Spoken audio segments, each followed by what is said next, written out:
కాబట్టి ఇప్పుడు నాకు బ్యాంక్ బ్యాలెన్స్ ఉంది, నాకు ల్యాండ్ బ్యాంక్ ఉంది, మంచి కొడుకులు కోడళ్ళు మన్మలు మన్మరాళ్ళు. కానీ ఇంత పెద్ద స్టూడెంట్ యూత్ ఆర్గనైజేషన్ ఉన్నదంటే అది నాకే డౌట్ వస్తుంది. ఎందుకంటే నా జీవితం యాడికెళ్ళి స్టార్ట్ అయిందో మీ అందరికీ ఎరుక. నా ఏజ్ మీ ఏజ్లో మీరు 23 ఉన్నప్పుడు, మీ ఏజ్లో నేను 23, నాకు మ్యారేజ్ అయింది 1976లో.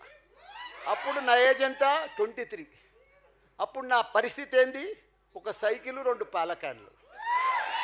ఇప్పుడు నా పరిస్థితి ఏంది, క్యాబినెట్ మినిస్టర్ మా సీఎం కేసీఆర్ గారి ఆశీర్వాదంతో.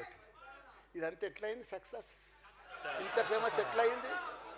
కష్టపడితేనే, ఇవన్నీ చేస్తేనే సక్సెస్ అవుతాం. మనం అనుకుంటాం నేనేం మాయ చేయలేదు, నేనేం బాబన్ కాదు, నాకేం ఫారెన్ ఫండ్స్ రాలే. అదృష్టం అనేది యాడుంటుంది అనుకుంటారు మీరు? అదృష్టం అనేది మన చేతిలోనే ఉంటుంది. భగవంతుడు యాడుంటాడు అనుకుంటున్నారు? భగవంతుడు మన దగ్గరనే ఉన్నాడు, మనందులో ఉన్నాడు భగవంతుడు. కాబట్టి ఇప్పటి సంధి ఈ గాలికి తిరిగేది బంద్ చేయండి, కష్టపడేది ప్లానింగ్ చేసేది నడుచుకోండి. ఈ జమానా అంతా టెక్నాలజీ జమానా, మా లెక్క కష్టపడే జమానా కాదు. టెక్నాలజీలో మీరు గుసాయించారనుకో, సీరియస్నెస్ వచ్చిందనుకో, మీరు వరల్డ్ ఫేమస్ అయిపోతారు. ప్రపంచంలో ఉన్న కుబేర్ల బిలియనర్స్ అంతా ఎట్లున్నారు అనుకుంటున్నావు? ఏజ్ ఎంత అనుకుంటున్నావు? 30-32 ఏజ్లనే బిలియనర్స్. ఎందుకైనరు వాళ్ళు? టెక్నాలజీ మా లెక్క కష్టపడలే అప్పుడు. ఇప్పుడు అంతే, ఎవరు కష్టపడేది? మీరు లారీలు నడిపించేది లేదు, లారీలు తయారు చేసేది లేదు, కార్లు తయారు చేసేది లేదు, కాంట్రాక్ట్ పట్టేది లేదు, గుత్తలు పట్టేది లేదు, మోసేది లేదు, దించేది లేదు, ఏమి లేదు. మీరంతా టెక్నాలజీతో ప్లాన్ చేసిరనుకో, చాయ్ బిస్కెట్ మాదిగా ప్రొడ్యూస్ చేసిరనుకో, దంచి. ఇప్పుడు ఒక ఎగ్జాంపుల్ చెప్తా టెక్నాలజీ మీద. జర ఉండానా, జర ప్లీజ్ అన్నా, మళ్ళీ నాకు ఫ్లో అయిపోతుందన్నా. యాపిల్ ఉంది, గూగుల్ ఉంది, ఫేస్బుక్ ఉంది, అమెజాన్ ఉంది. వీళ్ళంతే మన మ్యానుఫ్యాక్చర్ చేస్తారా?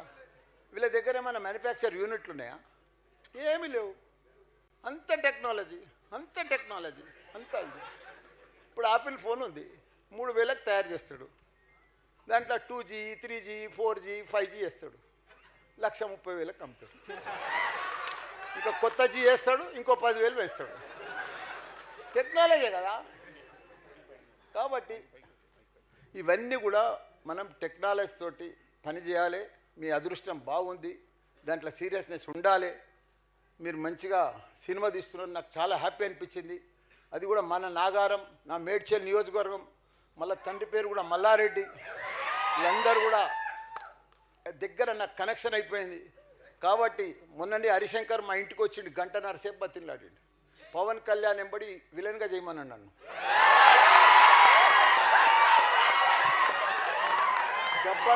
గబ్బర్ సింగ్ తీసిండు కదా, 1.5 బతిలాడితే విలన్గా చెయ్య అని చెప్పిన. ఎందుకంటే ఇప్పుడు నేను ఫేమ్ కాబట్టి నెక్స్ట్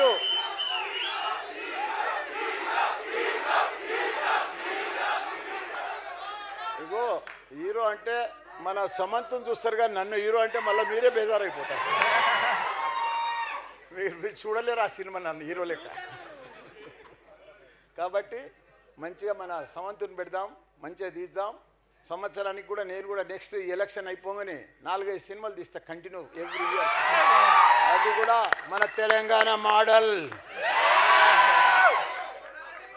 ఎందుకంటే మీరు ప్రపంచంలో ఇప్పుడు డీజేటీలు ఎట్లా ఫేమస్ అయ్యాడు, మన తెలంగాణలో ఫేమస్ అయ్యాడు. మన సినిమాలన్నీ కూడా ఫేమస్ అవుతాయి, కానీ తీయలే. మనం ఇప్పటిదాకా ధైర్యం చేయలే.